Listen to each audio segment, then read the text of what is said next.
আসসালামু আলাইকুম। কি অবস্থা সবাই কেমন আছেন? আশা করি সবাই ভালো আছেন।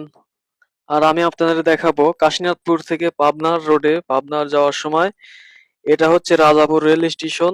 আর আমাদের কাশিনাথপুর রেল স্টেশন আছে, সেই স্টেশনের পরেই রাজাপুর রেল স্টেশন।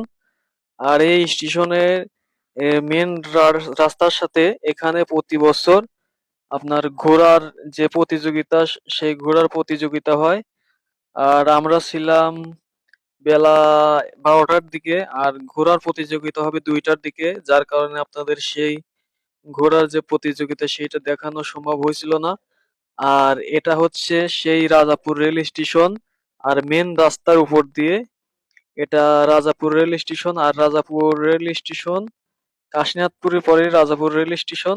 আর এটা আপনাদের দেখাচ্ছি সেই রাজাপুর রেল স্টেশনের সাইড দিয়ে যে মেন রাস্তার সাথে যে স্টেশনের সাথে আছে। আর স্টেশনের সাথেই যে মেন রাস্তার সাথেই যে এটা এই খালি যে ফাঁকা মাঠ দেখতে পাবেন, এইখানেই প্রতি বছর আপনার ঘোড়ার যে প্রতিযোগিতা সেই ঘোড়ার প্রতিযোগিতা হয়।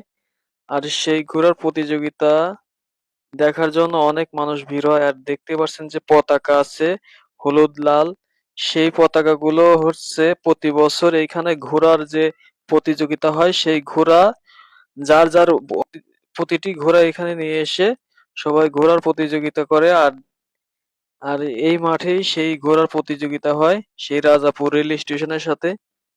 আর আপনারা দেখতে পাচ্ছেন আমার পিছে যে জায়গাটা মেন রাস্তার সাথে, এটাতেই এইখানে প্রতি বছর ঘোড়ার যে প্রতিযোগিতা সেই ঘোড়ার প্রতিযোগিতা হয়। অনেকে আবার বলতে পারেন যে ঘোড়ার প্রতিযোগিতা কি? আসলে ঘোড়ার প্রতিযোগিতা হলো প্রত্যেকটা কিছু লোক আছে ঘোড়া নিয়ে এসে এখানে ঘোড়া দৌড়বাজ হয়। যে ঘোড়া দৌড়বাজে জিতে সেই পুরস্কার পায়। সেটা হচ্ছে ঘোড়ার প্রতিযোগিতা। দৌড়বাজ দেয়, যে ঘোড়াটা পারে সেই ঘোড়াটাই পুরস্কার প্রাপ্ত হয়। আর এখানেই সেই প্রতিযোগিতা হয়, ঘোড়ার প্রতিযোগিতা। রাজাপুর রেল স্টেশনের সাথে প্রতি বছরই এই প্রতিযোগিতা হয়। আর এই রাজাপুর স্টেশনের সাথে প্রতি বছরই ঘোড়ার দৌড়বাজ হয় এখানে।